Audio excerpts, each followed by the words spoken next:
Advirta Armilia Sativa SHMH, Kepala Subdirektorat Hukum Internasional Direktorat Otoritas Pusat dan Hukum Internasional Ditjen Administrasi Hukum Umum. Kami persilakan untuk berkenan naik ke atas panggung, Ibu.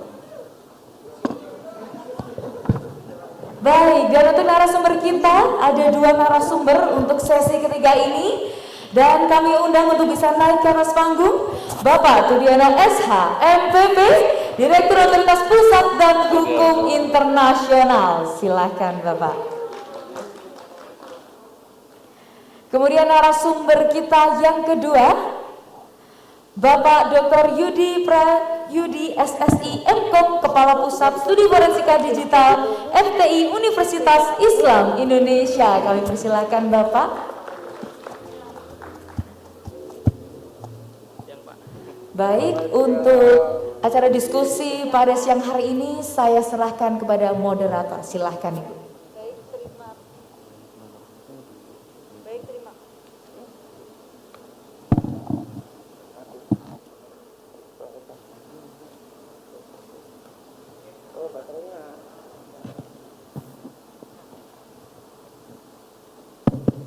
Baik, terima kasih Mbak MC.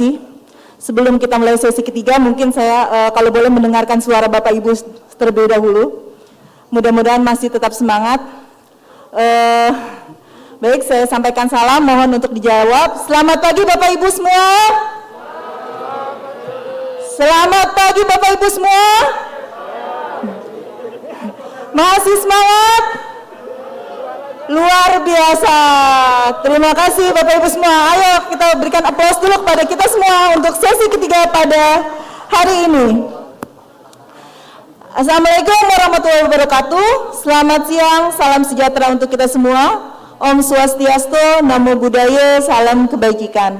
Sebelumnya saya menyampaikan apresiasi atas partisipasi Bapak dan Ibu mulai dari tadi pagi pembukaan, sesi pertama, sesi kedua, sampai akhirnya kita ada di dalam sesi ketiga pada hari ini. Pada kegiatan ngobrol bareng OPHI. Walaupun ini sesi ketiga ya Pak, tapi saya yakin bahwa Bapak Ibu masih semangat untuk mengikuti sesi ini, dan mudah-mudahan Pak, saya yakin sesi ketiga ini dapat menjadi pamungkas pada diskusi kita pada hari ini. Sesi ketiga ini mengambil tema pengenalan layanan aposti sebagai penyederhanaan rantai birokrasi legalisasi antar negara. Mungkin perlu kami ingatkan, informasikan di sini bahwa pengucapannya aposti ya Pak, bukan apostil atau apostile. Mohon izin Pak. Iya, karena ini banyak masyarakat yang salah kaprah dari penyebutan ini, karena memang aposti itu berasal dari bahasa Perancis.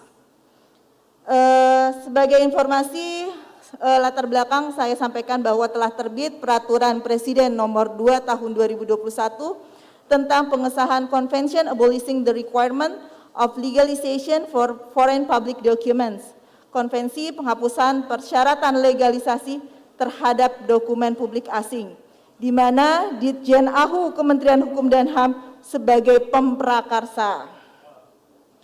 Layanan ini memberikan kemudahan bagi masyarakat, terutama bagi mereka yang ingin menggunakan dokumen di luar negeri, baik untuk kebutuhan pendidikan, bisnis, maupun lain sebagainya. Jadi dari rekan-rekan di sini yang sudah berencana untuk melanjutkan pendidikan ke luar negeri, ini sangat membutuhkan informasi mengenai layanan aposti ini ke depannya. Convention Abolishing the Requirement of Legalization for Foreign Public Documents ini sudah ada sejak tahun 5 Oktober 1961 yang biasa dikenal sebagai Aposti Convention. Konvensi ini merupakan konvensi di bawah Hague Conference on Private International Law, lembaga internasional yang beranggotakan 89 negara dan Uni Eropa, yang bertujuan untuk unifikasi aturan hukum perdata internasional. Baik, untuk mengetahui lebih lanjut atau mengenal lebih lanjut Aposti Convention ini, manfaat mengaksesi convention tersebut, perbedaan nih, bedanya layanan aposti dengan layanan legalisasi yang selama ini ada, dan bagaimana proses aksesinya. Bersama dengan kita telah hadir narasumber pertama, yaitu Direktur Otoritas Pusat dan Hukum Internasional Bapak Tudiono Kita berikan aplaus dulu untuk Pak Tudiono. Sekilas saya sampaikan bahwa beliau lahir di Malang ya Pak ya. Tanggal 1 Juni 1968. Beliau telah menyelesaikan pendidikan sarjana hukum di Universitas Brawijaya Malang pada tahun 1993 dan pendidikan magister di National University of Singapore pada tahun 1999. Riwayat pekerjaan beliau sebelumnya antara lain Kepala Bagian Perencanaan dan Organisasi, Sekretariat Direktorat Kerjasama ASEAN, Kementerian Luar Negeri, Ministry Konselor pada Kedutaan Besar Republik Indonesia di Seoul, dan konselor pada Kedutaan Besar Republik Indonesia di Den Haag. Sedangkan narasumber kedua kita pada sore hari ini adalah Bapak Dr. Yudi Prayudi ya Pak. Beliau adalah Kepala Pusat Studi Forensika Digital Universitas Islam Indonesia Yogyakarta. Memang narasumber kedua ini diharapkan akan mengulas mengenai bentuk tanda tangan elektronik, keabsahan tanda tangan elektronik, verifikasi tanda tangan elektronik ini bagaimana dan tantangannya Pak penerapan dari layanan aposti. Karena sebagai gambaran umum bahwa layanan aposti ini memang dapat digunakan untuk dokumen dengan tanda tangan basah maupun dengan tanda tangan elektronik. Sekilas mengenai beliau menyelesaikan pendidikan ilmu komputer di Universitas Gadjah Mada Yogyakarta. Ini alumni-alumni dari UGM, ini ada Bapak dosennya ya Pak ya di sini. Magister Teknik Informatika di Institut Teknologi 10 November Surabaya pada tahun 2001 dan program Doktor Ilmu Komputer Universitas Gadjah Mada Yogyakarta pada tahun 2020. Beliau juga telah mengikuti banyak pelatihan di dalam dan luar negeri. Salah duanya nih adalah pelatihan yang pernah diikuti antara lain training Belkasov dan Hanskli online investigation pada tahun 2008 dan Hacker in the Box and Hacker Helped pada tahun 2012 di Kuala Lumpur.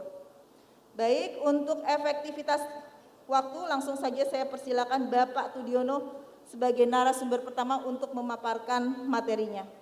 Silakan Pak Direktur untuk memaparkan materi ya Pak, bukan nyanyi loh Pak. Pinjam boleh? Boleh Pak.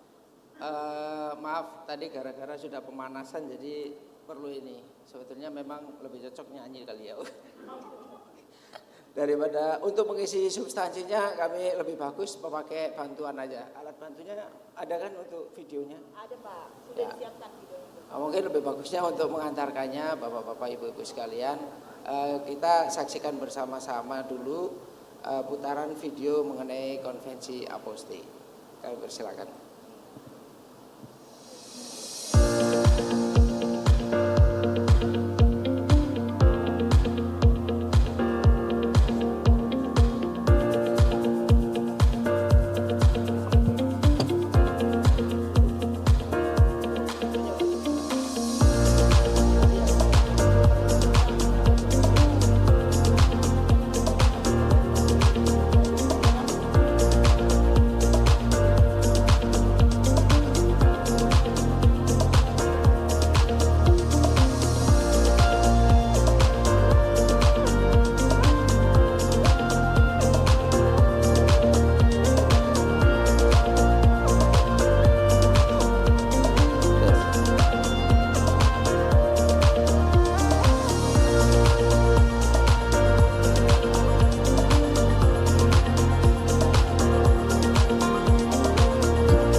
Terima kasih yang kami hormati Bapak Direktur PI Polkam, Bapak Kombes Tommy, Bapak-bapak dari wakil-wakil dari Forkopimda, rekan-rekan semuanya, rekan-rekan mahasiswa semuanya yang hadir dalam acara hari ini.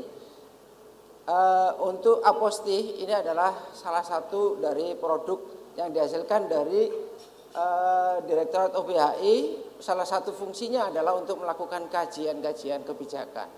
Mana-mana yang penting bagi kita untuk mendukung fungsi misalnya pelayanan publik.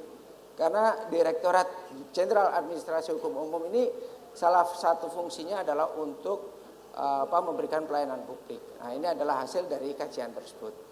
Nah, Bapak-bapak, Ibu-ibu, terutama rekan-rekan mahasiswa, mungkin ada punya cita-cita ya, akan melanjutkan sekolahnya ke luar negeri, ya kemana sajalah itu, misalnya untuk meneruskan S2, S3 dan sebagainya. Itu biasanya kalau di sana disyaratkan misalnya bahwa dokumen ijazah waktu kuliah itu dilegalisir dulu.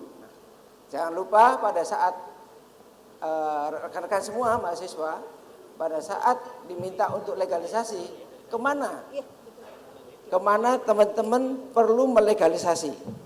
Nah, ini nanti akan ada perubahan dalam sistem ini yang tadinya kalau proses-proses itu misalnya ijazah ya, ada sekarang sudah mendaftarkan ke kita untuk konvensi aposti ini 17 KL dengan 49 dokumen yang akan dimasukkan sebagai daftar di dokumen aposti, sehingga dia tidak memerlukan lagi proses legalisasi yang panjang.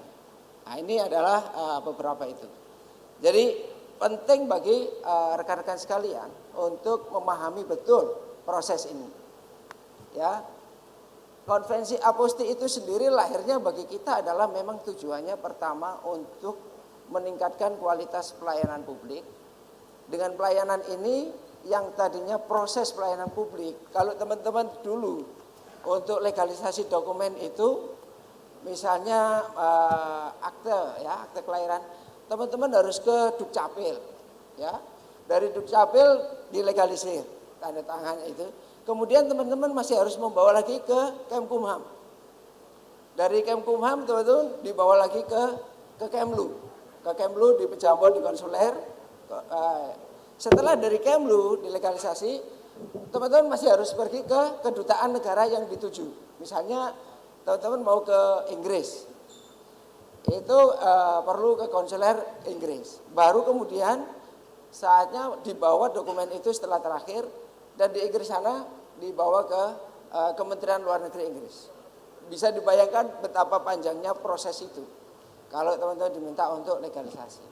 Nah, dengan adanya aposti ini kualitas pelayanan publik percepatannya itu ditingkatkan. Jadi yang tadinya sekitar 4 tahapan itu langsung dipotong. Nanti Bapak-bapak, Ibu-ibu, rekan-rekan sekalian, untuk khusus dokumen itu misalnya lihat jadwalnya daftarnya, itu bisa langsung ke Kemkumham di Dijen AHU. Di situ cukup distempel dengan stempel aposti. Sekali satu tahap, tapi itu sudah akan terregister di dalam sistem. Bisa Bapak-bapak, Ibu-ibu bawa ke negara tujuan, dengan negara tujuan akan dibuka dan akan dicek datanya. Itu sudah langsung berlaku. Nah, bagaimana manfaatnya banyak, manfaatnya memang banyak untuk kita memang memberikan fasilitasi supaya nanti Bapak-bapak, Ibu-ibu yang berkepentingan ke luar negeri ada banyak ya. Misalnya bukan hanya ijazah, sertifikat, termasuk sertifikat training dari Kementerian Olahraga itu banyak juga didaftarkan. Juga akte dari Kementerian Dalam Negeri itu juga ada akte kelahiran, akte nikah dan sebagainya. Nah, itu teman-teman atau Bapak-bapak, Ibu sekalian perlu untuk memahami proses ini. Nah, selanjutnya kalau kenapa kita mendaftar, kita ikut di dalam konvensi aposti, itu tujuannya tadi adalah menghapuskan persyaratan-persyaratan dokumen asing yang tadi ya. The purpose of the convention is to abolish the requirement, traditional requirement of foreign public documents.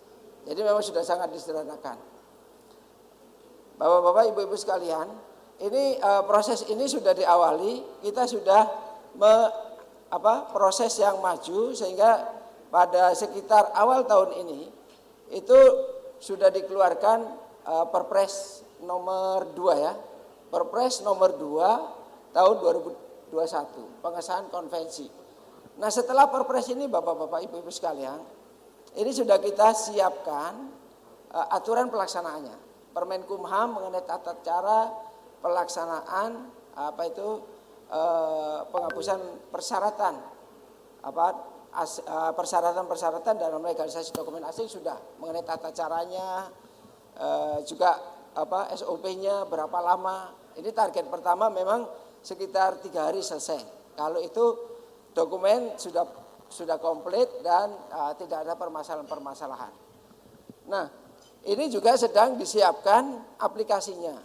Aplikasinya, sistemnya nanti diharapkan Permenkumham sama aplikasinya ini siap pada Desember 2021. Pada saat yang sama kita sudah mendapatkan semacam aksesi persetujuan dari Bu Menlu untuk kita serahkan ke Kementerian Luar Negeri Belanda.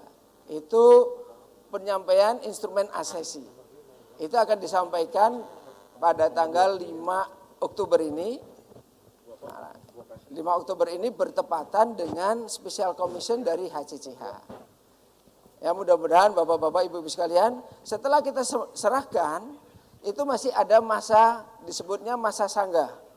Masa sanggah dari negara-negara anggota yang jumlahnya 120, apakah mereka setuju dengan Indonesia menjadi pihak di dalam Konvensi Aposti. Dari 120 negara ini, nanti kalau ada yang nggak setuju misalnya, 2 negara tidak setuju, itu tidak menghambat keanggotaan kita. Kita hanya tidak memberlakukan perjanjian dengan negara itu. Jadi kalau 2 negara tidak setuju, maka Aposti ini tidak berlaku Indonesia dengan negara tersebut. Tapi yang lainnya akan proses. Jadi setelah 6 bulan masa sanggah, ditambah lagi proses itu 60 hari lagi, maka akan praktis perkiraannya Konvensi Aposti ini akan berlaku pada tanggal 4 Juni tahun 2021. Oleh karena itu Bapak-bapak, Ibu-ibu sekalian, nanti mempersiapkan diri untuk memahami bagaimana sih pemberlakuan Konvensi Aposti ini, dan keuntungannya bagi Bapak-bapak, Ibu-ibu sekalian bisa mendaftar secara online ya. Secara online, dan ini Bapak-bapak dari Kakanwil, dari Kadivyankum ada tugas tambahan nanti memberikan pelayanan untuk aspek hukum internasionalnya. Nah, Bapak-bapak akan mendukung proses ini, sementara aplikasi dipusatkan di AHU, tetapi pelayanannya nanti misalnya pencetakan sertifikat itu bisa diambil di masing-masing kantor wilayah. Di sini peran Bapak-bapak dari Kadivyankum, dari Kakanwil akan sangat penting. Ya, mohon diantisipasi ya tanggal 4 Juni. Untuk hal-hal yang terkait dengan pelaksanaan Aposti ini, mohon pendalamannya jika diperlukan koordinasi dengan kami, terutama teknisnya juga peraturan Permenkumhamnya. Ini Bapak-bapak, Ibu-ibu sekalian, mudah-mudahan dengan ini apa aja yang dicek di sini. Ini ada sistem-sistem jenis dokumennya nanti.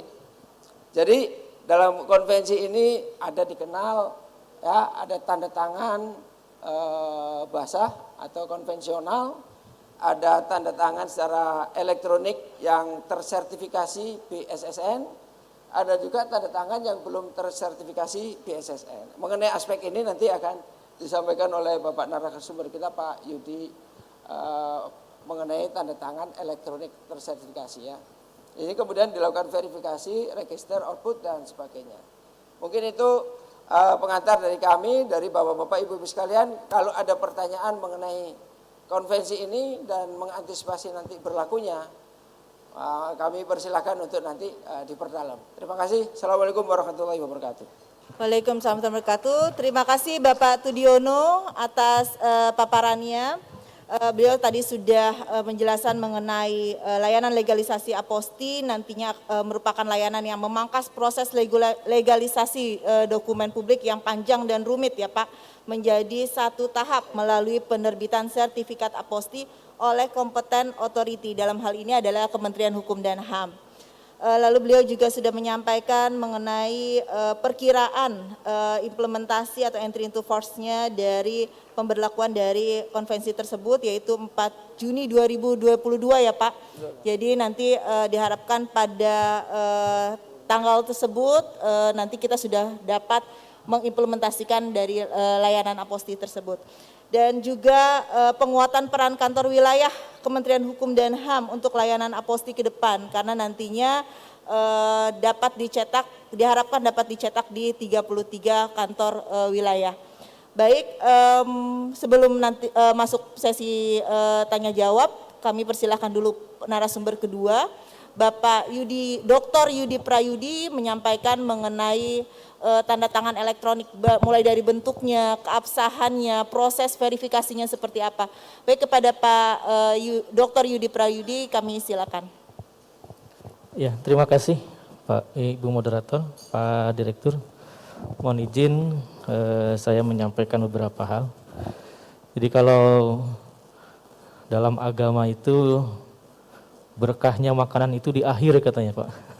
Makanya harus makan sampai butir terakhir. Nah ini saya kebagian yang terakhir sesinya. Mudah-mudahan memang ada kebaikan daripada apa yang saya sampaikan insyaallah. Amin, amin, amin. Mungkin next saja. Terus saja.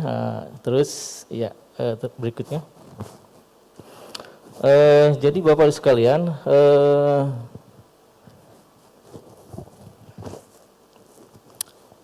isu yang disampaikan adalah tentang tanda tangan ya.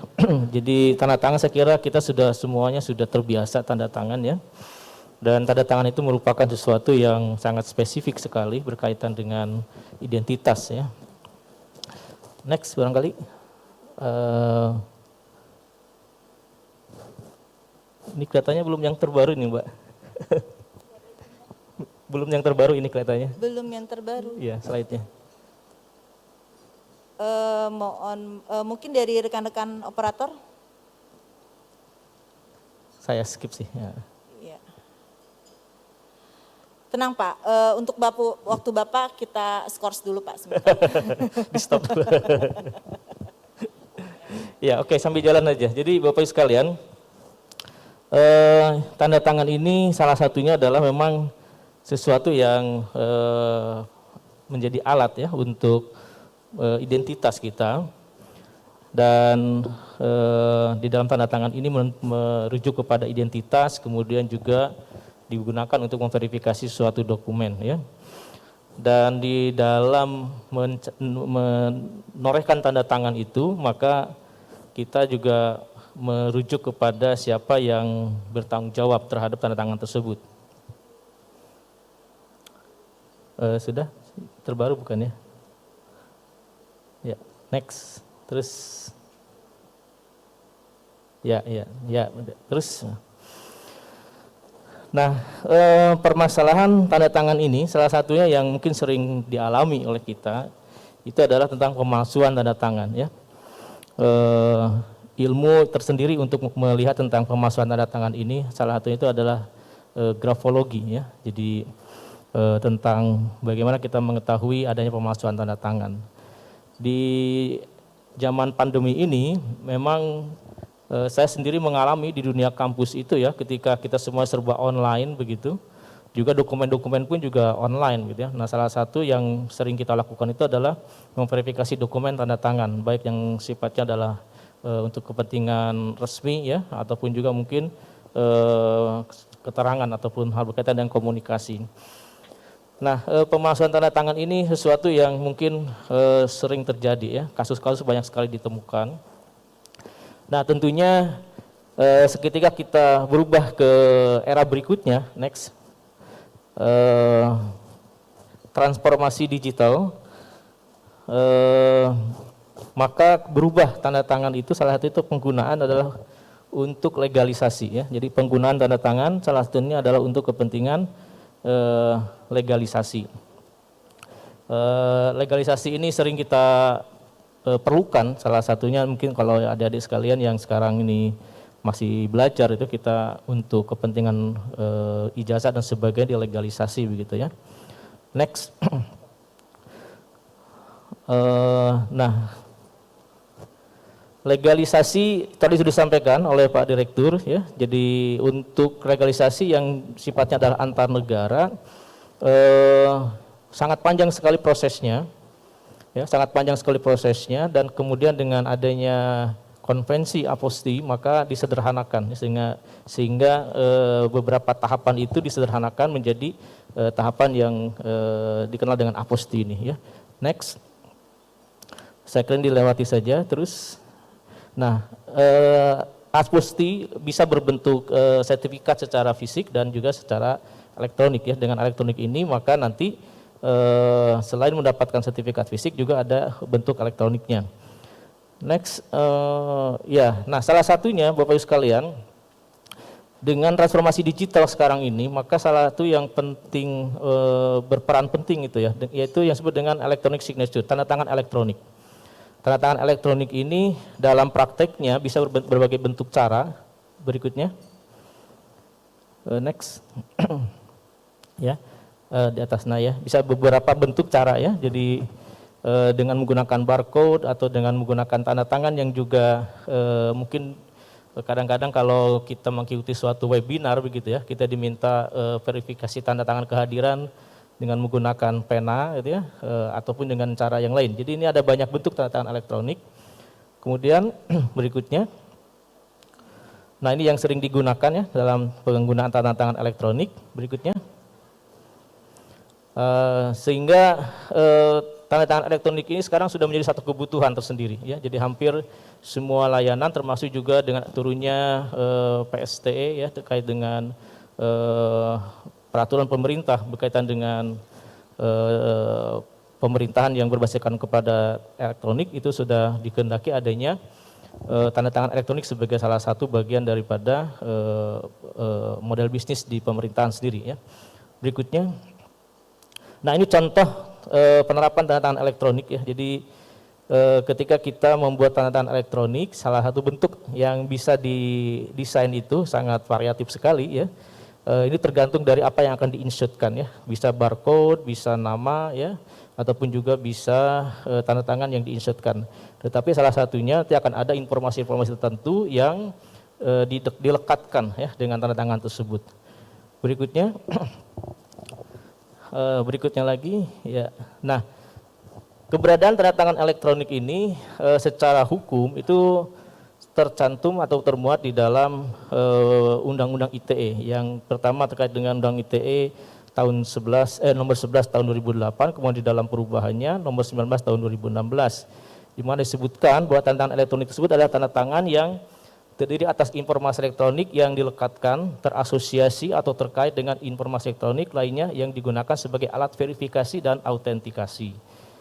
Nah, berikutnya, nah ini ada beberapa item yang harus dipenuhi sebagai bentuk keabsahan tanda tangan elektronik ini ya. Jadi ada kaitan dengan data tanda pembuat tanda tangannya, kemudian berkaitan dengan kewenangannya, kemudian juga perubahan-perubahannya, kemudian juga berikutnya verifikasi data ya, sehingga setiap perubahan-perubahan terkait dengan apa yang ada di dalamnya itu bisa diketahui. Kemudian berikutnya, nah ini cara penggunaan daripada beberapa tanda tangan elektronik ya. Jadi seperti tadi disampaikan itu beberapa departemen, kementerian dan lembaga mereka sudah mulai menerapkan tanda tangan elektronik tersebut ya. Jadi tidak hanya di dunia akademik seperti tadi yang ijazah, tapi juga beberapa lembaga kementerian pun juga sudah menerapkan tanda tangan elektronik tersebut untuk dokumen-dokumen publik yang dikeluarkan oleh mereka. Berikutnya, next. Berikutnya lagi, saya kira kita langsung, ya, ini mohon maaf Pak, ini kelihatannya masih belum sesuai dengan yang dia belum ya, karena ada beberapa perubahan ya. Saya sampaikan saja mungkin ya, jadi begini Bapak sekalian, ketika kita bicara tentang tanda tangan elektronik, maka yang pertama itu adalah tentang sertifikat elektronik ya. Sertifikat elektronik itu berfungsinya itu sebagai pena ya, sebagai pena yang yang menjadikan pembeda satu dengan yang lain ya. Jadi saya punya pena, Bapak punya pena sendiri-sendiri. Nah, yang mengeluarkan sertifikat elektronik itu adalah yang disebut dengan penyelenggara sertifikasi elektronik. Nah, apabila sudah turun sertifikat elektronik, barulah kemudian kita bisa mengimplementasikan tanda tangan tersebut di dalam aplikasi tertentu. Nah, salah satu kelebihan dari sertifikat elektronik ini itu adalah kemampuan untuk merekam ya beberapa hal berkaitan dengan autentifikasi, kemudian juga ke integritasnya, sehingga setiap perubahan-perubahan data itu terkontrol dengan baik. Nah, salah satu penerapannya itu adalah dengan digital elektronik, digital signature. Jadi digital signature adalah merupakan salah satu cara untuk mengintegrasikan antara konten dengan identitas seseorang yang dikemas dengan menggunakan suatu skema algoritma matematis, sehingga setiap perubahan-perubahan data itu bisa diketahui dengan tepat ya. Nah, di Indonesia sebagai ada namanya itu RootCA ya. RootCA ini 5 tahun lalu artinya masih banyak perdebatan siapa yang harus menjadi RootCA di Indonesia ini. Tapi sekarang sudah mengerucut bahwa RootCA itu adalah Kominfo. Kemudian RootCA ini berikutnya di bawahnya lagi. Ya, bawahnya lagi. Ya, bawahnya lagi. Nah, oke. Nah, RootCA ini kemudian dia mengawasi apa yang disebut dengan PSRE, penyelenggara sertifikasi elektronik. Di Indonesia saat ini ada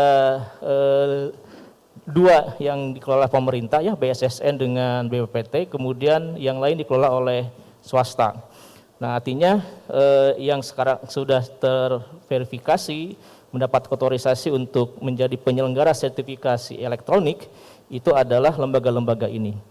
Nah, kemudian ini contoh lembaga-lembaganya ada di dalam situs Kominfo. Sebagai contoh misalkan saja yang paling banyak biasanya kalau pemerintah itu banyak menggunakan dari Balai Sertifikasi Elektronik dari Badan Cyber dan Sandi Negara ya. Next. Nah, ini Bapak sekalian contoh-contoh penerapan tanda tangan elektronik ya di beberapa kementerian dan lembaga. Jadi sebenarnya Departemen Dalam Negeri, kemudian Departemen Agama, kemudian pengadilan ya. Next. Pengadilan itu juga mereka sudah banyak menerapkan e-signature gitu ya sebagai bagian daripada dokumen publik yang mereka keluarkan. Berikutnya. Nah, next legalisasi berikutnya lagi. Nah, oke, ke atasnya. Nah, sehingga Bapak Ibu sekalian, sekarang yang mungkin karena tadi juga masih dalam proses begitu ya, proses pengembangan sistem yang nanti insya Allah akan baru berlaku tahun depan. Jadi ada masa kurang lebih beberapa lama ke depan ini. Jadi yang perlu kita mungkin siapkan dari sekarang ini, tadi sudah betul Pak Direktur menyampaikan, sudah ada komunikasi antar lembaga ya, untuk mengidentifikasi dokumen-dokumen yang dikeluarkan oleh masing-masing lembaga ya.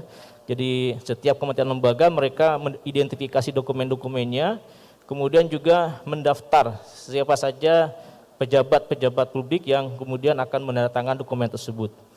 Nah, kalau kemudian dokumen tersebut sudah diterima oleh kita, masyarakat gitu ya, kalau ada kebutuhan-kebutuhan yang berkaitan dengan legalisasi dokumen tersebut, maka kedepannya itu cukup kita menggunakan tadi layanan yang sama ya.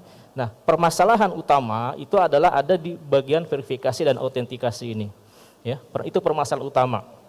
Sehingga salah satunya yang mungkin harus disiapkan dari sekarang ini komunikasi sinergitas antar lembaga itu adalah bagaimana komunikasi yang baik ya secara teknis terkait dengan tanda tangan elektronik, proses mekanisme tanda tangan elektronik yang mereka lakukan, sehingga ketika nanti pihak AHU dengan sistem apostinya melakukan verifikasi itu sudah ada sinkronisasi data yang benar ya. Nah, karena memang permasalahan di kita ini kadang-kadang di dalam sinkronisasi data ya. Jadi kadang-kadang sebagai contoh misalkan saja kalau Bapak Ibu sekalian punya dokumen yang yang sudah dokumen PDF kemudian di situ tersertifikasi disebutkan sudah didatangi secara elektronik ya. Itu belum tentu semua datanya masih bisa dibuka begitu ya. Jadi kadang-kadang di situsnya validasi BSSN bisa dibuka datanya, tapi di situsnya Kominfo masih belum bisa dibuka semua datanya gitu ya. Artinya masih ada komunikasi data yang perlu diselesaikan sehingga kedepannya kalau sudah sinkron semuanya maka memverifikasi dokumen itu mudah gitu ya. Berikutnya. Nah, sehingga yang menjadi nanti harus diselesaikan dari sekarang itu barangkali tadi walaupun tadi sudah ada banyak dokumen-dokumen yang disampaikan oleh masing-masing kementerian lembaga, itu adalah memastikan pejabat-pejabat yang akan memberikan tanda tangan elektronik, karena tanda tangan elektronik pejabat itulah yang menjadi subjek hukum dari terasosiasinya identitas dengan tanda tangan elektronik itu. Kemudian berikutnya, ya. Saya kira ini ya secara teknis sudah tadi dilakukan. Sekarang proses berikutnya adalah nanti menyelesaikan secara teknis terkait dengan penyelenggaraan sertifikasi elektroniknya. Nah, yang menjadi isu Bapak sekalian mungkin ya, pertama adalah berkaitan dengan permasalahan utama dalam suatu sistem komputer itu adalah meyakinkan man behind the computer ya. Jadi memastikan bahwa seseorang di belakang komputer itu siapa, apakah dia benar atau tidak ya. Nah, contohnya saja, misalkan saja salah satu cara paling sederhana menerapkan tanda tangan elektronik tersebut adalah ketika kita masuk ke dalam sistem dengan menggunakan password tertentu, kemudian kita mengklik verifikasi, baru kemudian dokumen terverifikasi.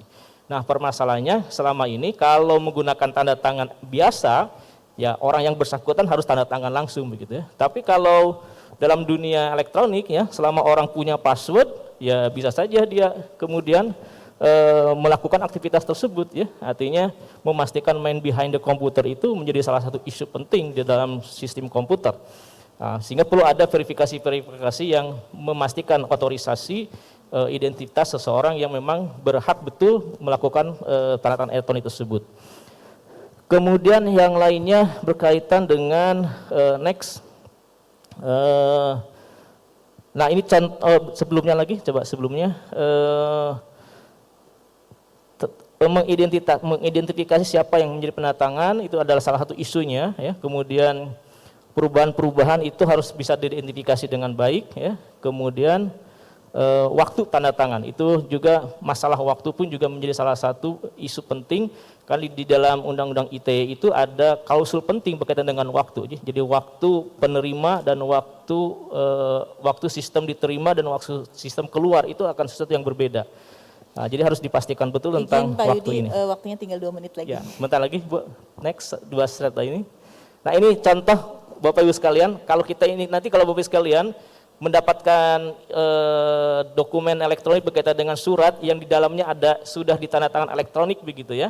Maka kita bisa memverifikasi ini ya. Ini situs-situs yang bisa digunakan untuk memverifikasinya. Dan tentunya ke depan juga barangkali kalau Apostini sudah jalan, entah punya sistem sendiri ataukah juga ikut dengan sistem ini gitu ya untuk memverifikasi keabsahannya. Terus berikutnya ya terus satu lagi barang terakhir ini. Nah, tantangannya apa nih dalam penerapan Apostini? Pertama adalah tentang masih tetap ada potensi untuk penyalahgunaan ya. Jadi di dalam dunia elektronik ini selalu ada yang disebut dengan celah gitu ya. Nah, celah itu selalu ada begitu ya, tinggal nanti kita siapa yang duluan menemukan celah. Kalau celah itu ditemukan oleh orang baik, maka insya Allah akan diperbaiki. Tapi kalau celah itu ditemukan lebih dulu oleh orang jahat, nah itu akan menjadi permasalahan. Jadi selalu ada celah terhadap penyalahgunaan itu. Kemudian saya baca-baca dari dokumen itu ternyata juga beberapa negara pun juga tidak terlalu ketat di dalam verifikasi dokumen. Nah, bisa jadi juga jadi celah untuk pertukaran dokumen yang tidak terverifikasi dengan baik begitu ya. Berikutnya terakhir barangkali berikutnya next lagi salah satu isu lain tentang infrastruktur ya. Tentang infrastruktur. Nah, di dalam dunia komputer itu ada disebut dengan secure computing ya. Jadi memastikan betul bahwa semua mekanisme proses-proses terkait dengan validasi ini memang diterapkan di dalam suatu infrastruktur yang betul-betul secure ya. Karena ketika infrastruktur tidak secure maka masih ada potensi-potensi berkaitan dengan adanya penyalahgunaan gitu ya. Jadi saya kira ini beberapa isu yang mungkin bisa cermati lebih awal ya, karena masih ada waktu untuk kawan-kawan di AHU ini untuk menyiapkan aplikasi dan mungkin juga bisa menjadi bahan awal untuk kita bisa mengembangkan sistem ini jadi lebih baik ke depannya. Saya kira itu dari saya, Mbak. Terima kasih. Assalamualaikum warahmatullahi wabarakatuh. Waalaikumsalam warahmatullahi wabarakatuh. Terima kasih kepada Bapak Yudi Prayudi atas paparannya. Sebelumnya kita berikan aplaus dulu kepada narasumber kedua kita. Beliau tadi sudah menyampaikan bentuk-bentuk dari tanda tangan elektronik ya Pak, sangat beragam dari mulai tanda tangan yang bentuknya seperti tanda tangan tapi digital sampai dengan hanya barcode ya Pak ya untuk tanda tangan elektronik. Dan Bapak juga sudah menyampaikan bahwa berdasarkan Undang-Undang ITE keabsahan dari tanda tangan elektronik itu ada lihat dari data pembuatan tanda tangannya, kewenangan penandatangan dan yang paling penting adalah proses verifikasinya. Di mana untuk verifikasi tanda tangan ada 2 lembaga nih yang sudah mengeluarkan atau menerbitkan sertifikat elektronik yaitu BSSN dan PSRE. Di mana kalau sudah tersertifikasi tanda tangan elektroniknya itu perubahan datanya itu dapat diketahui dengan cepat ya Pak ya. Lalu Bapak juga sudah menyampaikan mengenai tantangan untuk layanan aposti ini tetap ada penyalahgunaan, kemungkinan potensi untuk penyalahgunaan dari ini dan berkurangnya mekanisme pengawasan dokumen dari negara-negara. Lalu Bapak juga sudah menyampaikan bahwa perlunya peran KL dalam layanan aposti karena di sini isu utamanya adalah proses verifikasi dari tanda tangan elektronik tersebut. Jadi sinergitas koordinasi untuk sinkronisasi antara KL penerbit dokumen publik dengan tanda tangan elektronik dengan kompeten otoriti nantinya yaitu Kementerian Hukum dan HAM.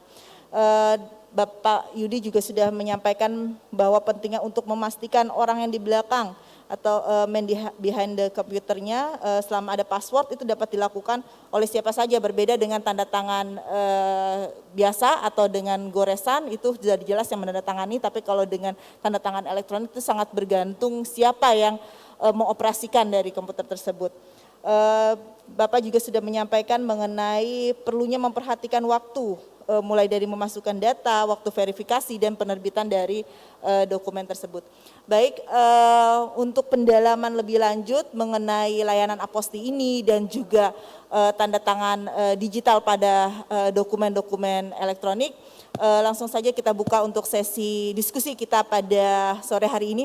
Luar biasa, langsung sudah ada 1, 2, 3, 4, 5. Saya bingung nih milihnya gimana nih jadinya. Oh ya siap, luar biasa. Mungkin saya mulai dari sebelah kanan dulu ya, karena katanya dimulai dari kanan itu paling baik ya Pak Yudi ya. Baik, kepada Bapak yang pakai baju, ini kayaknya sama kayak penanya yang di awal ya, Pak Biva bukan ya? Iya. Ya silakan Pak. Terima kasih. Saya mohon bertanya kepada Pak Tudiono.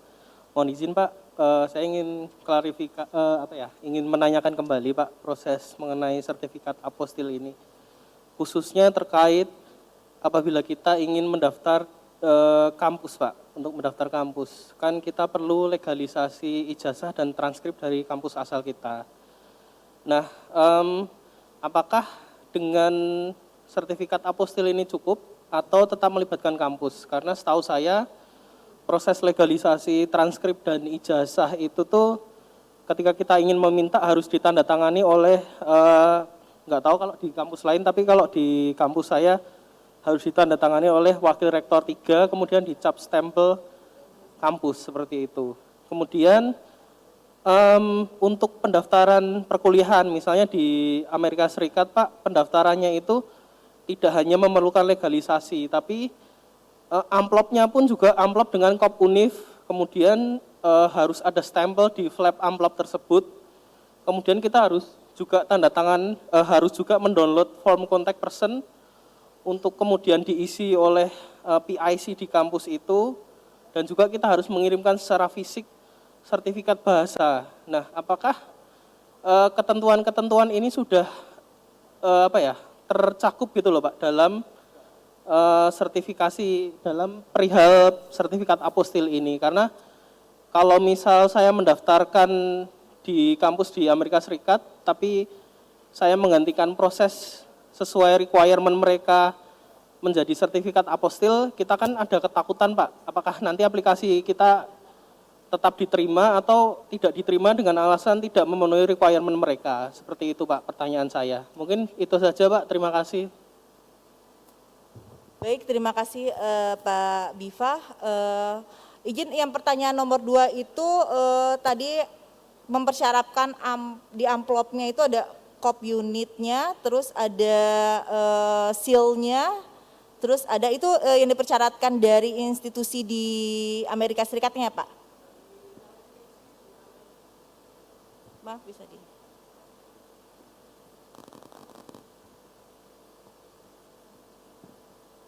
Jadi untuk pendaftaran UNIF misalnya di Amerika Serikat untuk law school itu biasanya untuk postgraduate degree itu mereka enggak mendaftar di UNIF-nya Bu, tapi mendaftar di sebuah organisasi non-profit yang digandeng oleh seluruh UNIF. Nah, jadi untuk scholarship-nya gitu ya Pak? Untuk pendaftaran universitasnya pendaftarannya. Bu. Oke, iya, siap. Jadi ada requirement seperti itu. Kopnya dari UNIF, terus untuk instansi terkaitnya ya, intinya pendaftaran dari instansi yang bertugas untuk itulah intinya. Iya, seperti itu Bu.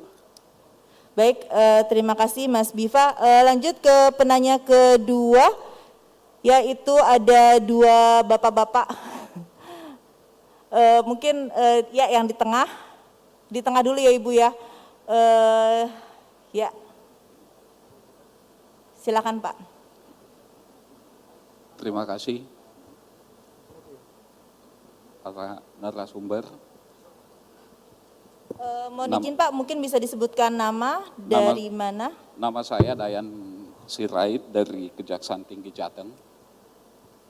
Bapak Sirait. Ya, Kejaksaan Tinggi Jawa Tengah. Sebagaimana undangan, ini mungkin lebih kepada usulan Bu ya, bukan kepada nanya. Kami khususkan kepada Pak Tudiono. Siapa? Sebagaimana undangan yang kami dapat, bahwa salah satunya di sini adalah untuk menghimpun masukan dan best practice dari APH mengenai, salah satunya mengenai bantuan timbal balik.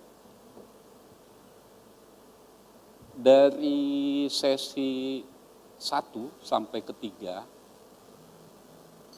kami belum menemukan di dalam ngopi ini apa yang bisa diperbuat APH mengenai bantuan timbal balik MLA.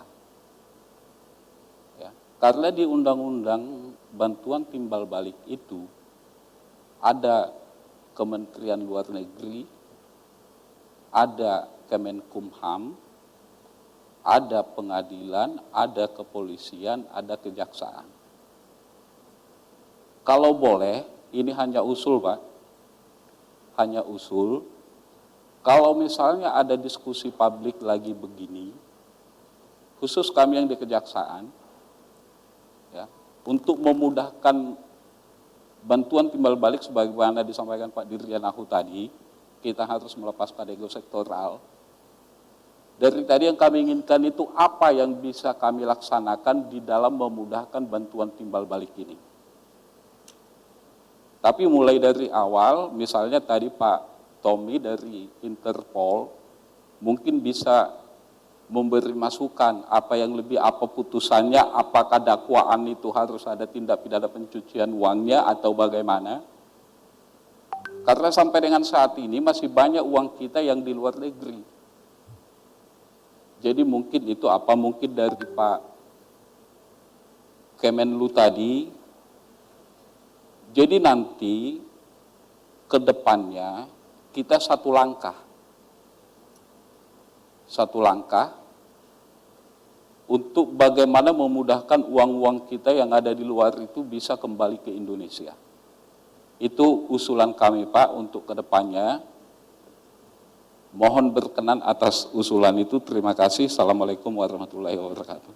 Terima kasih banyak Pak. Waalaikumsalam warahmatullahi wabarakatuh. Ini pertanyaannya terkait dengan topik sesi pertama sebenarnya, bantuan timbal balik dalam masalah pidana, tapi tidak apa-apa, ini kita tampung saja. Baik, kita lanjutkan untuk pertanyaan berikutnya kepada Bapak di tengah ya, yang menggunakan baju kemeja merah. Silakan Pak. Baik. Assalamualaikum warahmatullahi wabarakatuh. Shalom, selamat siang Bapak narasumber yang terhormat. Terima kasih sebelumnya atas kesempatannya. Perkenalkan, nama saya Rifki mahasiswa Fakultas Hukum Universitas Diponegoro. Di sini saya ingin coba mendalami suatu konsep gagasan yang sebetulnya secara implementatif akan mulai berlaku di 4 Juni 2022. Sehingga kemudian ada beberapa pertanyaan yang sifatnya saya ingin mendalami secara konseptual, bukan mendalami bagaimana pelaksanaan teknis daripada gagasan ini. Pertama, seperti kita ketahui bahwasanya perihal pengesahan konvensi apostil ini dinaikkan dan diundangkan melalui peraturan Presiden nomor 2 tahun 2021. Pertanyaannya adalah, kenapa kemudian tidak diterbitkan undang-undang untuk pengesahan konvensi ini? Kenapa pemilihannya adalah peraturan Presiden? Lalu kemudian pertanyaan kedua, berbicara tentang digitalisasi segala bentuk alur birokrasi, yang mana pikir saya ini merupakan suatu bentuk penyederhanaan alur birokrasi yang baik ya implementasinya, serta implikasinya terhadap masyarakat. Tetapi kemudian salah satu konsekuensi daripada adanya digitalisasi dan transisi dari konvensional terhadap elektronik adalah bagaimana penjaminan data yang akan coba dikonsepkan agar kemudian kekosongan hukum hari ini kita belum memiliki undang-undang PDP, perlindungan data pribadi, itu bisa ditutupi dengan adanya mekanisme penjaminan data yang kuat dari permasalahan aplikasi yang akan nanti diluncurkan pada 4 Juni 2022. Lalu kemudian pertanyaan terakhir berbicara tentang peraturan Presiden yang menjadi peraturan untuk permasalahan apostil ini. Saya mengetahui betul bahwasanya hari ini terdapat asas hukum, yakni asas fikih hukum, di mana seluruh masyarakat dianggap sudah mengetahui suatu peraturan tersebut. Tetapi kemudian pikir saya untuk bisa mengoptimalkan bagaimana proses ini nanti akan berjalan baik di tengah-tengah masyarakat, harus terjadi suatu upaya pencerdasan kepada masyarakat. Pertanyaannya adalah dalam rangka dan dalam jangka waktu 1 tahun ke depan hingga 4 Juni 2022, upaya strategis apa yang akan dilakukan untuk bisa memberikan pencerdasan, pencerahan kepada masyarakat tentang transisi alur birokrasi ini. Terima kasih, itu saja, sekian dari saya. Wassalamualaikum warahmatullahi wabarakatuh. Baik, terima kasih Mas Riki dari Universitas Diponegoro. Satu lagi penanya dari Ibu dengan jilbab kuning. Iya, dipersilakan Ibu. Terima kasih. Assalamualaikum warahmatullahi wabarakatuh. Perkenalkan, saya Diah dari Dinas Pendidikan dan Kebudayaan Provinsi Jawa Tengah. Mohon izin bertanya kepada Bapak Direktur, Pak Tudiono, apa saja prosedur yang harus dilalui oleh siswa lulusan sekolah menengah untuk melakukan kuliah di luar negeri terkait dokumen aposti. Terus apa peran Dinas Pendidikan dan Kebudayaan Provinsi Jawa Tengah? Terima kasih. Terima kasih Bu. Iya. Baik, langsung saja. Ini sepertinya pertanyaannya banyak diborong oleh Pak Tudi ya Pak. Mungkin satu pertanyaan nanti untuk Pak Yudi terkait dengan keamanan data Pak. Mohon izin. Ya, yang tadi dari Mas Riki dari Universitas Diponegoro. Baik, langsung saja Pak untuk pertanyaan pertama dari Mas Biva. Untuk proses layanan aposti. Bagaimana prosesnya? Terima kasih tadi Pak Dipa. Ya, terima kasih Pak Diva untuk mengenai pertanyaannya. Saya pikir pertanyaannya sangat bagus-bagus dan luar biasa. Luar biasa menunjukkan bahwa Bapak-bapak, Ibu-ibu, rekan-rekan sekalian itu memiliki concern mengenai langkah kebijakan pemerintah untuk memberikan layanan yang terbaik, terutama juga menyangkut banyak orang, banyak bapak-bapak, ibu-ibu, rekan-rekan yang juga mungkin berkepentingan untuk kuliah di luar negeri. Ya, semoga semuanya berjalan lancar dan semakin banyak manfaatnya. Nah, untuk prosesnya ya, kalau untuk proses dari aposti ya kalau di sini. Jadi kalau ijazah nanti sistemnya sih kalau di proses aposti ini bapak-bapak, ibu-ibu sekalian.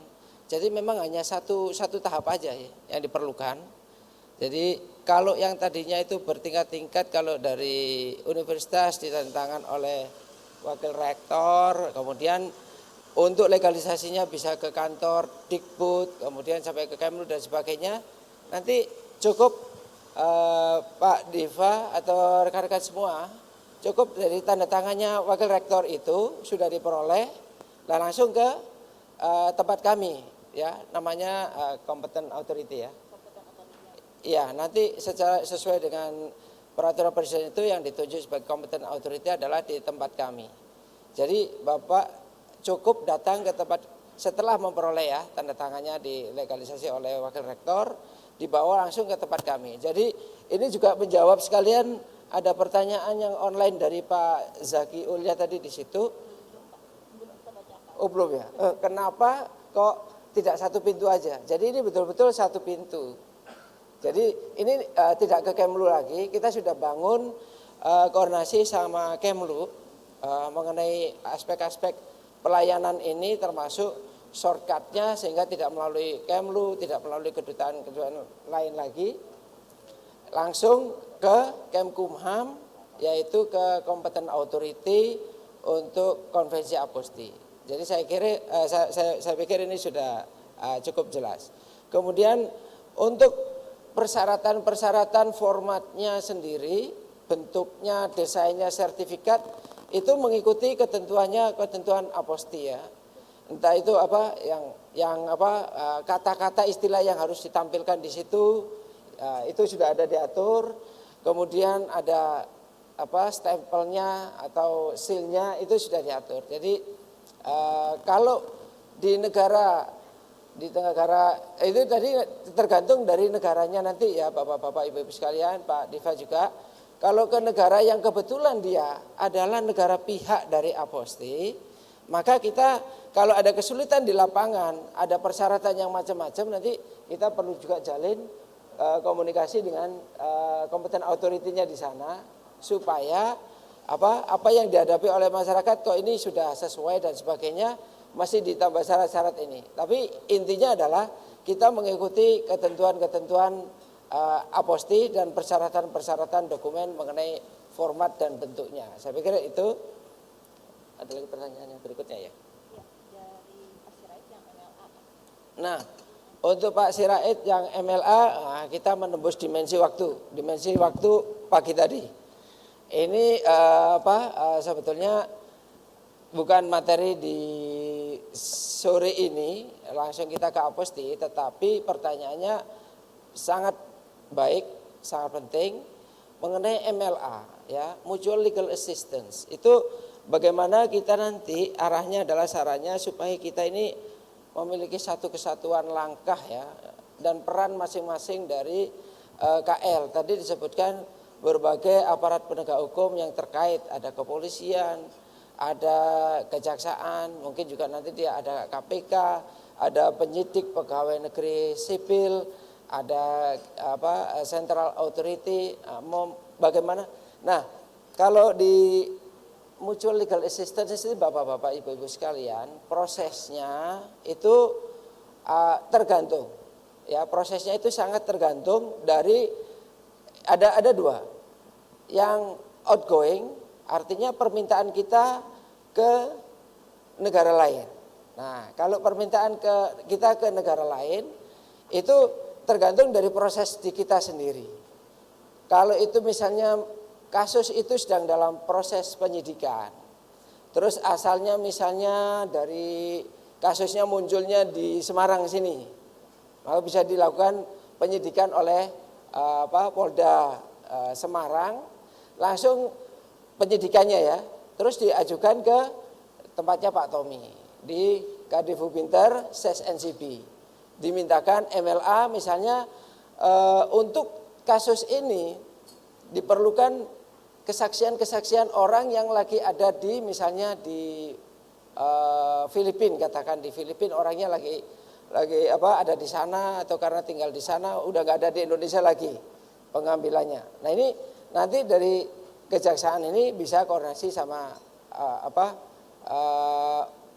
maksudnya dari kepolisian Jawa Tengah melakukan penyidikan permintaan ke Kadif Binter SSNCB koordinasi dengan kami untuk kita proseskan MLA-nya misalnya ke Filipina tadi. Nah ini contoh bagaimana peran kita sinergis adalah contoh kasus yang sekarang Bapak-bapak itu kita sebut ada kasus kapal S ya. Kasus kapal ST atau SV lagi ada di Kepulauan Kepri di Batam. Nah, itu bagaimana ini melibatkan banyak KL, aparat penegak hukum. Kapal itu merapat.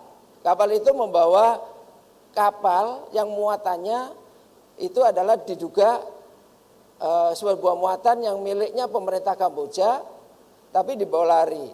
Oleh pemerintah Kamboja, kapal ini sudah lari masuk ke Batam. Dituntut untuk kasus pencurian minyak, dan orang-orangnya yang ada di situ agar diekstradisi. Nah, ini contoh kasus. Nah, di kita ternyata dari satu aspek ada bermain di situ ya, maksudnya memainkan peran, ada TNI, Kadif untuk masalah hukum, melakukan pemeriksaan, penyidikan dan melimpahkan kasus, kemudian dilimpahkan ke Kejaksaan Negeri di Batam. Kejaksaan Negeri memproses, ngajukan ke pengadilan, lakukan proses pengadilan, dan pengadilan akhirnya keluar putusan bagaimana kapal ini melakukan denda dan sebagainya, sudah keluarkan Kejari melakukan eksekusi. Itu peran-peran dia di situ. Tapi kemudian kasus ini ternyata dimintakan MLA dan ekstradisi. Akhirnya Kadif Hubinter dalam hal ini SSNCB meminta kepada kepolisian kita di sana untuk mengamankan kapal ini dan minta dukungan juga ke semua, termasuk ke TNI, Kadif hukum maupun kejaksaan, untuk turut memahami bahwa ini kasus dalam proses MLA dan ekstradisi. Jadi semua pihak agar mendukung proses ini. Nanti untuk selanjutnya kita tindak lanjuti bagaimana menindaklanjuti permintaan MLA dan ekstradisi. Saya pikir inilah sinergitas yang kita harapkan sehingga misi atau pelaksanaan ini bisa berjalan dengan optimal. Saya pikir itu. Terima kasih. Iya, terima kasih Pak Tudiono atas penjelasannya. Untuk pertanyaan Pak Biva dan Pak Sirait. Mungkin kita lanjut untuk pertanyaan dari Pak Riki dari Universitas Diponegoro, itu terkait dengan Perpres Aposti sendiri. Kenapa bukan dengan undang-undang, kenapa dengan PP kemarin pada saat untuk proses pengesahan konvensi Aposti. Dan yang pertanyaan kedua mengenai keamanan datanya ini bagaimana? Pertanyaan yang ketiga mengenai asas hukum masyarakat dianggap tahu hukum. Nah, ini karena baru akan diimplementasikan di tahun 2022, ini strateginya seperti apa? Ini menyambung juga dengan pertanyaan dari Mbak Mary dari UKI ya, ini yang secara virtual. Ini adakah penjelasan terkait jaminan keamanan terhadap identitas pribadi elektronik tersebut, Bapak?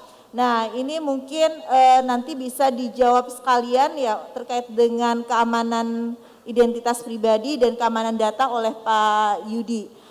Mungkin sebelumnya pertanyaan yang terkait Perpres dulu Pak dan asas hukum dari Pak Tudiono, silakan Pak.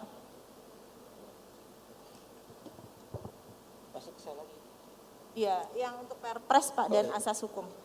Iya, terima kasih. Ini pertanyaan yang kritis, memang bagus untuk pengujian. Kenapa sih kok dengan Perpres, kenapa bukan undang-undang? Pada saat itu karena kita memiliki ini kebutuhan bagi masyarakat yang segera untuk kita persiapkan dengan baik dan cepat. Iya, itu kita setelah berdiskusi dengan KL, apakah ini perlu dengan undang-undang. Ini di sini ada juga Pak Direktur PI Polkam, bahwa dengan undang-undang itu kalau itu menyangkut persyaratan-persyaratan, menyangkut kedaulatan negara, ya menyangkut masyarakatnya secara luas, teritorial dan sebagainya, atau aspek keuangan. Cuman kita setelah diskusi dengan KL bahwa ini lebih ke tahapan yang sifatnya implementatif, dan dari risikonya pun terkontrol. Kita lihat juga dari sisi kerangka waktu, timeline waktu itu, untuk kita segera menyelesaikan ini. Kesepakatan dari berbagai pandangan KL adalah bahwa ini bisa dengan Perpres ya, ini dengan Perpres sehingga bisa segera diadop. Bisa bayangin kalau dengan undang-undang nanti akan sangat panjang prosesnya dan tingkatannya. Tapi memang di dalam undang-undang sendiri ada kualifikasi mana-mana yang memang diharuskan dengan undang-undang dan apa yang bisa dengan Perpres. Kemudian untuk asas hukum bahwa semua masyarakat dianggap sudah mengetahui ini sangat penting Bapak-bapak Ibu-ibu sekalian. Dari dulu tantangannya adalah adanya berlaku undang-undang tapi masyarakat tidak tahu dan masyarakat dianggap tahu. Sehingga masyarakat tidak bisa menyangkal bahwa tidak mematuhi hukum atau tidak ini karena tidak tahu hukumnya, bukan seperti. Nah, cuman dari sisi regulatornya itu secara moral ya, secara moral idealnya adalah itu part of his accountability, itu adalah part of his responsibility is how to disseminate and build awareness on such policy measures and regulations as a widest possible sejauh mungkin yang bisa disebarluaskan, dipahami oleh masyarakat. Nah, ini pertemuan-pertemuan kita ini memang dalam rangka untuk membangun kesadaran itu, dan mumpung pemberlakuannya masih sekitar berapa tahun? Sekitar 8 bulanan lebih ya. Jadi tanggal sekitar 4 Juni masih panjang. Ini kita sudah diskusikan juga di beberapa kesempatan, dan ini adalah juga kesempatan kita untuk memahami bahwa ke depan kita akan memasuki sistem ini, dan Bapak-bapak, Ibu-ibu, rekan-rekan sekalian juga dimohon bantuannya untuk turut menyebarkan ini supaya semakin banyak teman-teman mahasiswa atau Bapak-bapak, Ibu-ibu yang berkepentingan ke luar negeri nanti sangat dimudahkan dengan adanya pemahaman sistem baru ini. Terima kasih. Terima kasih Pak Tudi atas jawabannya. Mudah-mudahan Bapak-bapak penanya ini dari Mas Riki sudah cukup. Apabila belum, nanti bisa kita teruskan kembali Mas di sesi selanjutnya ya Pak ya. To be continue ya Pak ya. Siap. Nanti bisa juga dijalin hotline dengan teman tim ya. Siap Pak. Berikutnya pertanyaan dari Mas Riki juga terkait dengan keamanan data Pak, dan menyambung juga dengan pertanyaan Mbak Mary dari UKI terkait penjelasan jaminan keamanan. Kepada Pak Yudi disilakan. Iya, terima kasih. Jadi isu tentang keamanan data ini memang isu yang sangat krusial sekarang ini ya, dan kelihatannya juga akan terus menjadi isu selama apa yang menjadi kebutuhan kita yang hari ini sering dipertanyakan itu adalah berkaitan dengan kepastian hukum ya, terutama berkaitan dengan adanya undang-undang perlindungan data pribadi.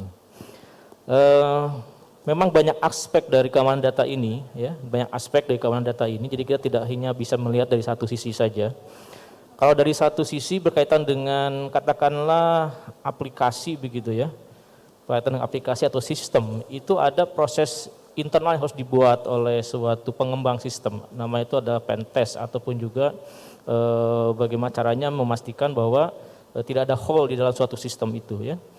Kalau dari satu sisi aplikasi, saya kira pengembang sistem itu akan terus mengembangkan bagaimana agar celah-celah bisa ditutup ya. Tapi tidak hanya sebatas itu berbicara tentang keamanan ya, juga berbicara tentang organisasinya ya, bagaimana tata kelola pengelola datanya ya, tata pengelola data dari mulai bagaimana menyimpan data, bagaimana memverifikasi, bagaimana kemudian memberikan hak akses kepada pihak-pihak tertentu, itu juga menjadi satu bagian tersendiri ya. Nah, sisi lain juga ada SDM ya.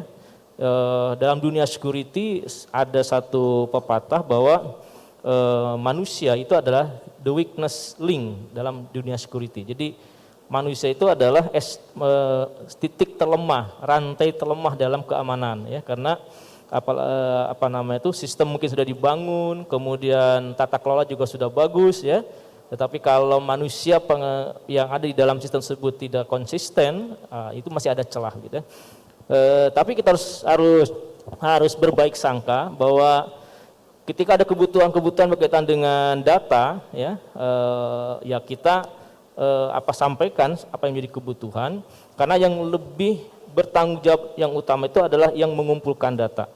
Jadi semua peraturan perundang-undangan itu sudah mengawal sedemikian rupa terkait dengan keamanan, ya, di dalam undang-undang ITE maupun di dalam turunan-turunannya yang dikeluarkan oleh Kominfo itu sudah sangat walaupun tidak sempurna tapi sudah cukup kuat untuk sebenarnya mengawal setiap data yang dikolek dari publik atau dari user itu dikelola dengan baik, ya.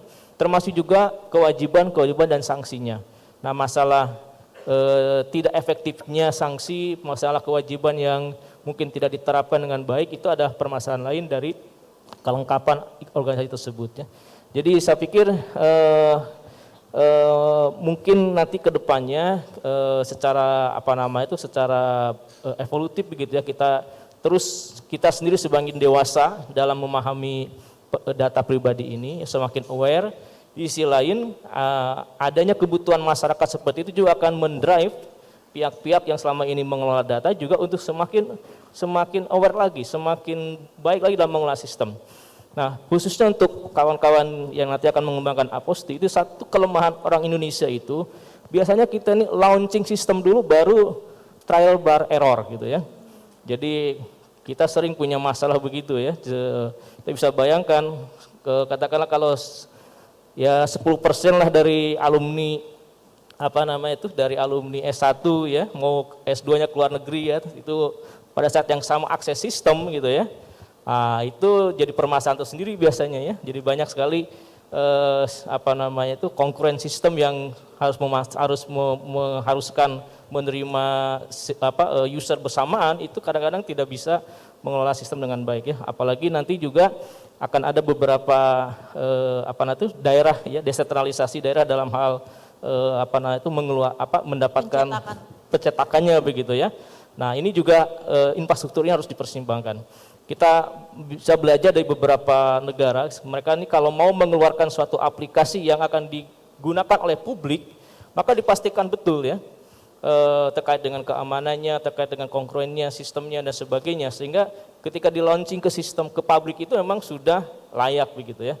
Jadi bukan trial by error by publik gitu, ya, seperti itu. Nah, mudah-mudahan karena masih lama begitu, ya, ini cukup waktulah untuk melakukan persiapan-persiapan sehingga memang betul-betul ketika digunakan oleh publik, kita yang menggunakan juga aman, ya, merasa nyaman, pengelola juga dia sudah merasa yakin juga dengan keamanan sistemnya, ya. Dan satu lagi, keamanan data ini harus terus di-assess setiap saat, ya. Setiap saat di-assess karena perilaku user, perilaku sistem itu selalu berubah-ubah karena kadang-kadang banyak hal yang tidak bisa terdeteksi, ya, tidak ada yang sempurna di dunia ini, sehingga perubahan-perubahan perilaku tersebut bisa jadi menjadi celah untuk adanya hole di dalam sistem. Makanya perlu ada asesmen berkelanjutan baik oleh internal maupun oleh eksternal gitu. Saya kira itu, Mbak. Baik, terima kasih sekali atas jawaban dari Pak Yudi, sangat baik sekali Pak, hal-hal yang perlu diperhatikan bagi kompeten otoriti ke depannya Pak terkait dengan keamanan dan perlindungan data ini. Lanjut, ini ada, mungkin kita langsung saja masuk pertanyaan yang masuk secara virtual. Ini dari Hairun Nisa, Universitas Pajajaran. Ini ada pertanyaannya adalah seperti yang disebutkan dalam Perpres nomor 2 tahun 2021, konvensi ini berlaku terhadap dokumen publik. Salah satu yang dianggap sebagai dokumen publik adalah dokumen yang dikeluarkan oleh notaris. Apakah artinya semua dokumen yang dikeluarkan oleh notaris bisa menggunakan aposti, termasuk akta jual beli atau akta pengalihan saham?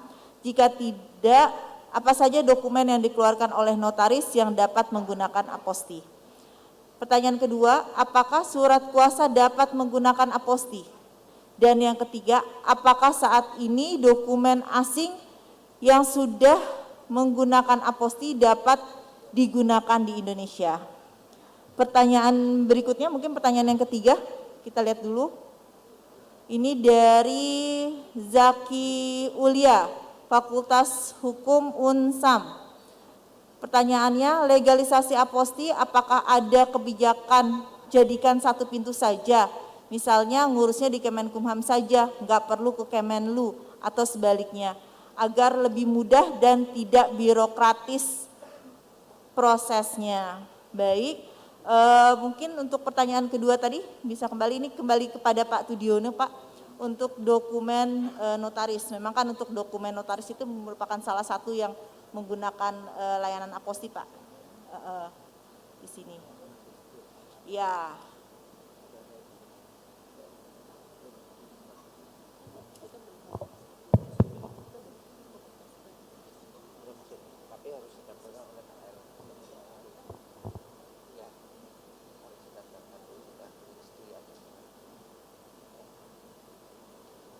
Ya, terima kasih untuk pertanyaannya, sangat menarik ya.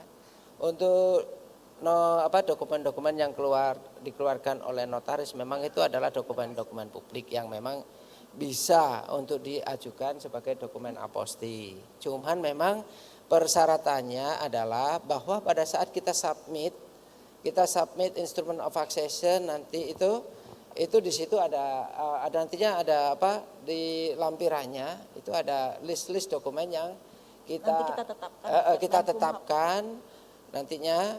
Dari situ list dokumen apa aja yang kita submit sebagai dokumen aposti. Nanti akan ditetapkan oleh kita sendiri, pemerintah kita melalui surat keputusan Menteri Hukum dan HAM yang diharapkan dengan surat keputusan ini itu bisa kalau ada perubahan-perubahan, penambahan dokumen dan sebagainya bisa dilakukan secara cepat. Itu untuk terkait dokumen notaris. Memang bisa, cuman memang harus didaftarkan atau dimasukkan di dalam keputusan Menteri Hukum dan HAM.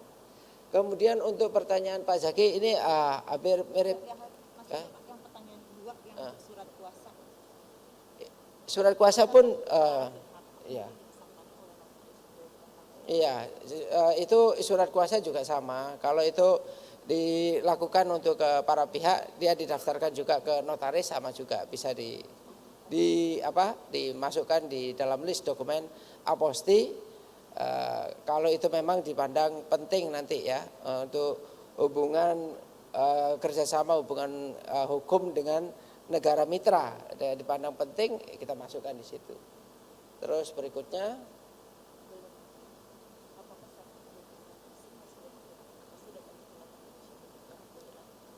karena yang ketiga ini masih belum berlaku di sistem kita, mungkin ya entry into force-nya itu diperkirakan tanggal 4 Juni. Nah, kalau sudah tanggal 4 Juni entry into force, ya dokumen asing otomatis itu kan resiprokal pengikatannya kita dengan negara-negara pihak aposti, negara-negara sana yang jumlahnya 120 negara, kita diakui oleh negara-negara itu dan negara-negara itu juga nanti kita akui juga dokumen apostinya di kita. Saya pikir itu ada lagi, Bu. Baik, terima kasih Pak Tudi atas jawabannya. Kita langsung saja, Bapak mungkin bisa menjawab ke pertanyaan ketiga Pak, yang secara virtual tadi.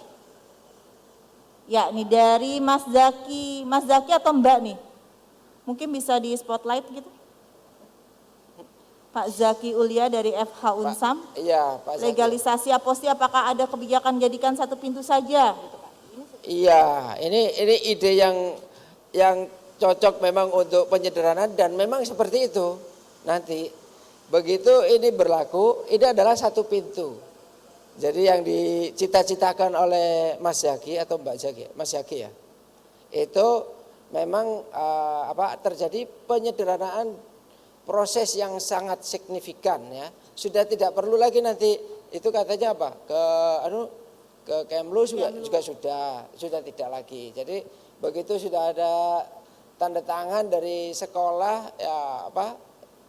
universitas itu langsung dibawa ke competent authority di kita untuk kita kasihkan dokumen aposti, tapi setelah melalui proses assessment, pengecekan sama verifikasi ya. Betul, Pak. Oleh tim. Kalau itu sudah betul yang tanda tangan itu adalah tanda tangan orang yang memang berkompeten, ada stempelnya adalah stempel yang sudah memang benar, itu benar ya.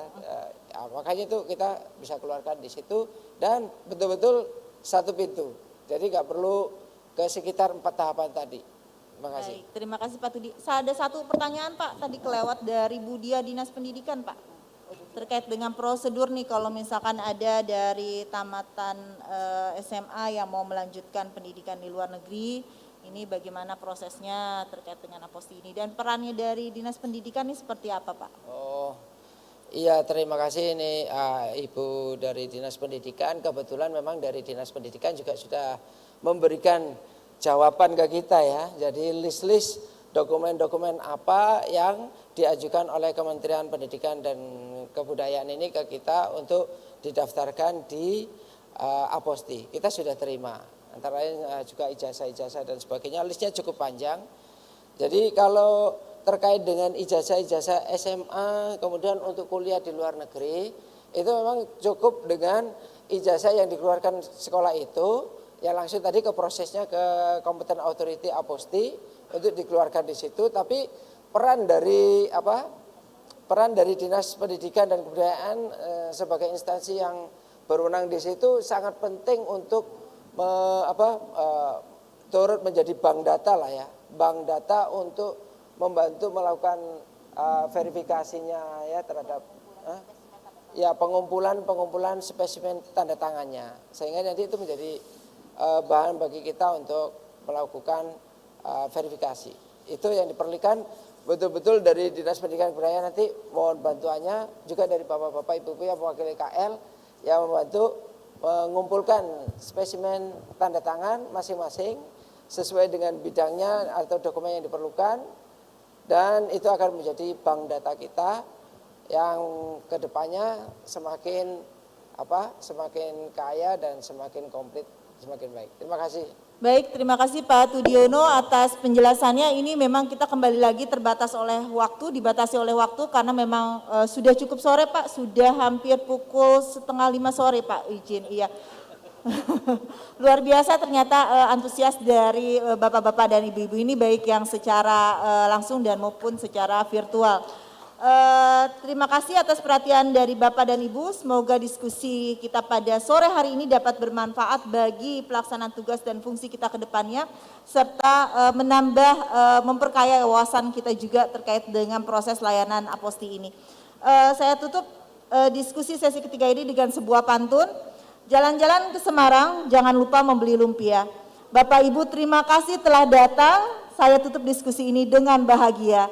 Untuk kurang-kurangnya saya mohon maaf. Wabillahi taufiq wal hidayah. Wassalamualaikum warahmatullahi wabarakatuh.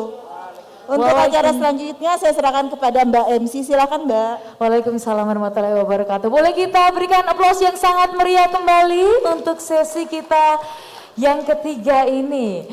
Baik, kami mohon untuk berkenan kepada Direktur Otoritas Pusat dan Hukum Internasional Bapak Tudiono SH MPP untuk dapat memberikan plakat kepada pembicara kita, yaitu Bapak Dr. Yudi Prayudi SSI MKOMS selaku Kepala Pusat Studi Forensika Digital FTI Universitas Islam Indonesia. Baik Bapak Ibu, senang sekali kita sudah mendapatkan informasi-informasi yang sangat bermanfaat pada hari ini, mulai dari diskusi 1, 2, hingga 3. Baik, dan ini adalah penyerahan plakat kepada Bapak Dr. Yudi Prayudi SSI MKOM.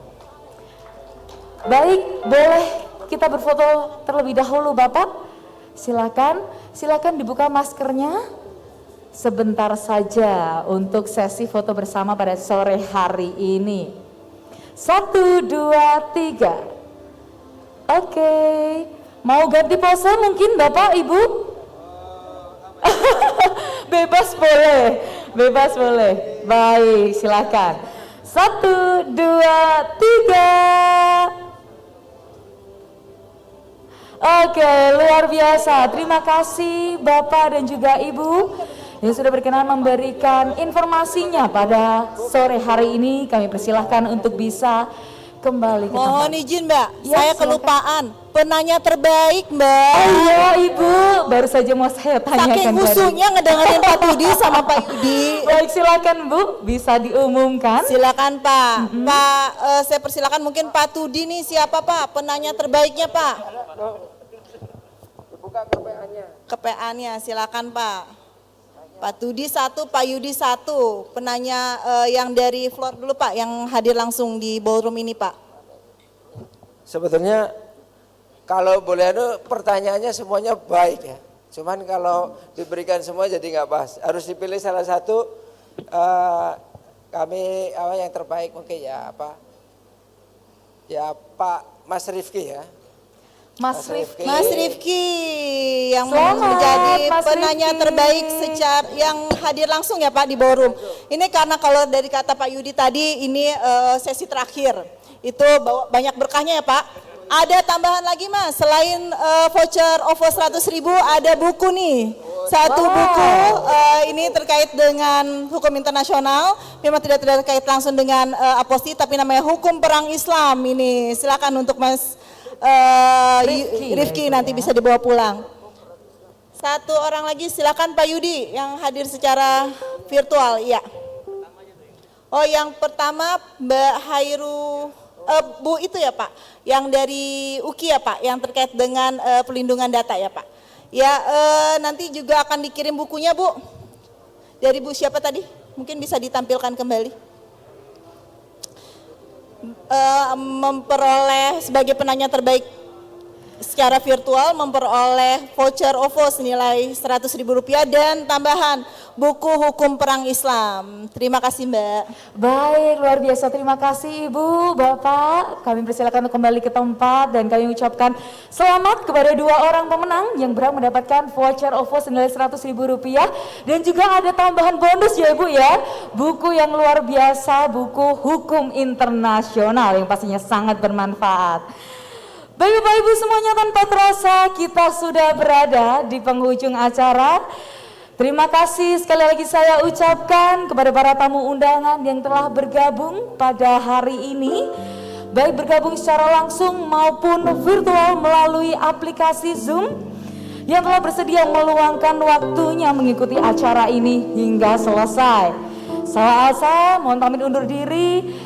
Saya mohon maaf apabila terdapat kesalahan ataupun hal-hal yang kurang berkenan. Sampai jumpa di lain kesempatan. Semoga kita semuanya senantiasa dalam keadaan yang sehat dan pandemi ini cepat berakhir. Jaga kesehatan bersama, selamat sore dan sampai jumpa.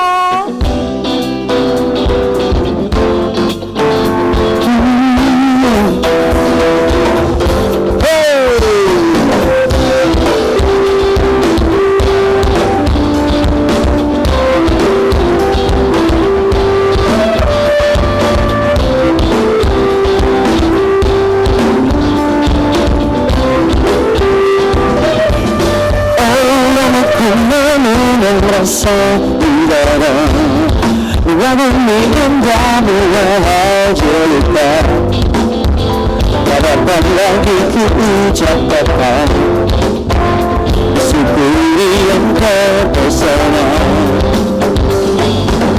Pada suatu hari kau jadi milikku, takkan ku lepas hidupmu kau kasih. Dan bila waktu mengizinkanku untuk menunggu dirimu,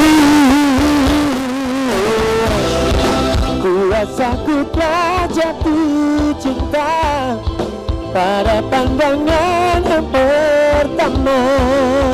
Sulit bagiku untuk bisa berhenti mengagumi